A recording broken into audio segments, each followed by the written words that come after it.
प्रणाम बा काती गणेश दोनों भैया की चरणों में प्रणाम बा। हमरा प्रणाम के स्वीकार करी छपनो कोट देवता देवी की चरणों में प्रणाम बा। हमरा प्रणाम के स्वीकार करी सभी गुरु भैया गुरु बहना लोग के चरणों में हमरा प्रणाम बा। प्रणाम के स्वीकार करी श्री गुरु महेश्वर की चरणों में प्रणाम बा। ए गुरु बहना एगो पंडित रहलन तो रोज अपना माने जनता के रोज राजा साहेब रहलन तो रोज जग करस तो पंडित लोग के बोला के खियावस। पंडित लोग के रोज खियावस और रोज पंडित जी लोग जयकार क के घरे आवे लो। जब खा ले लो तो जयकार करे लो, जय जजमान जय जय जय। तब पंडित कहला ना राजा साहेब कि ये भाई ये रोज खाता लो और रोज जयकार क के जाता लो। तो एक दिन जब खा लो जयकार मनावल लो तो कहला राजा साहेब आकि देखी सब है पंडित जी रोज सब खातनी और रोज जयकार मना के जातनी, लेकिन जयकार मनावला के औरत हमरा के रउआ बतावे के पड़ी। पंडित जी से कहलो राजा साहेब आ ये कहीं जाने से नहीं पूछत, कुल पंडित जी लोग से पूछतनी कि जय के अर्थ का होला। अब तो पंडित जी लोग खा के कठुआइल बालो कि ये भाई अब तो जय के अर्थ जानते नहीं जा। राजा साहब कहलन कि अब मने अबलो जयकार के मने अर्थ ना बतेबलो तो हम लोग के बहुत हम ई करब सजाए करब। अब तो कहल पंडित जी की भाई आज तो रोज रोज तक खा के आवत नहीं जयकार मना के को बरना राजा साहब कहत रहलन, लेकिन आज तो कहल कि जय के हमरा के औरत कौनो पंडित जी लोग के कहतनी कि जय के औरत हमरा के बताई लो।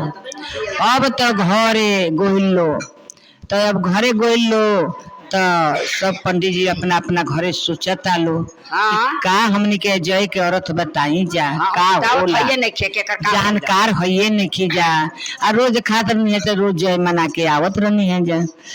तो एगो पंडित जी रहना तो घरे गइलन तो उनका मेहरारू कहते का जी ये पंडित जी आज काहे रोज आवत रहनी खा पी के तो खूब खुशहाल रहत रहनी आज राउर मन मध्यम बा का बात बा आखिर वो मनुआइल बानी बताई। आ तो कुछ ना हो कहीं कुछ नहीं रोज एक मन नान रहेला अत नहीं कौनो ऐसा बात बतबे रौरा मन थोड़ कैले बानी।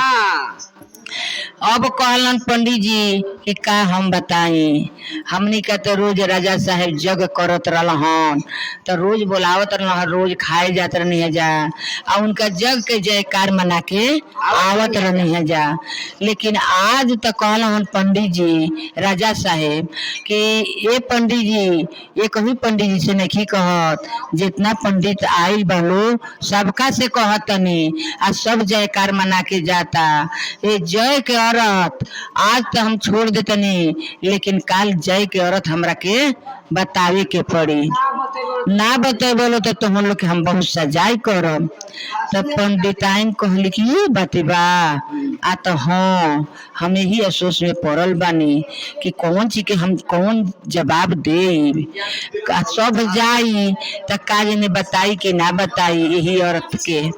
आ कहली पंडिताइन कि अब का अफसोस में पड़ल बानी अरे सभे बताई एगो ही आदमी बताई केहू बताई कहलन कि नहीं। अब उनका हदा से मैदान लग गई लोटा के पानी लेके उखी में बैठल बाड़न ले जाके तो सियरिया सियरिनी आ उखिया में रहलन सब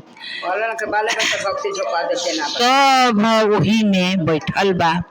तब ई कहतरन कि ये दादा पंडित जी राजा साहब कहले बाड़न कि जय के औरत ना बतैबलो तो तुम लोग के भक्सी झोंका दे सब जना के झोंकाए एक जना के नहीं। तो सियारिनिया कहते कि सियार भाई रौरा का फेर में पड़ल बानी।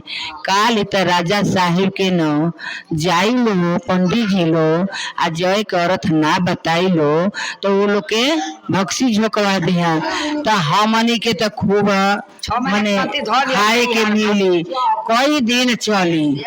हाँ सियार सियारिन कहल लो हमनी के तो कई दिन चली। अरे राजा साहब भक्सी झोंका के बिगी हैं तो हमनी के बहुत दिन चली। तो सियरिनिया कहतिया सियार कहतरन कि अरे राजा साहब रोज खा के आवत रहो जयकार के अर्थ क के आवत रहो कि जय जय वही के अर्थ मंगल बा राजा साहेब तो उहे आके अफसोस में पड़ल बालो। तो कहता सियरन कहलस कहता सियरा आ कि का वो अथी में बालो सियरिनिया कहलस के राजा सियार भाई अरे वो का अफसोस में पड़ल बालो झूठे न पड़ल बालो रौरो तो सियारे नहीं सियार पंडा रौरा हई रौरो कुछ जानत हो कम तो बतईती तो ना हो तो पंडित जी लो से कहा जाई तो पंडित जी जाके वो लो से राजा साहब से कही तो कहलन सियार पंडे की का कही पेशियरिनिया कहलस आ कि सुनी जय के अर्थ ना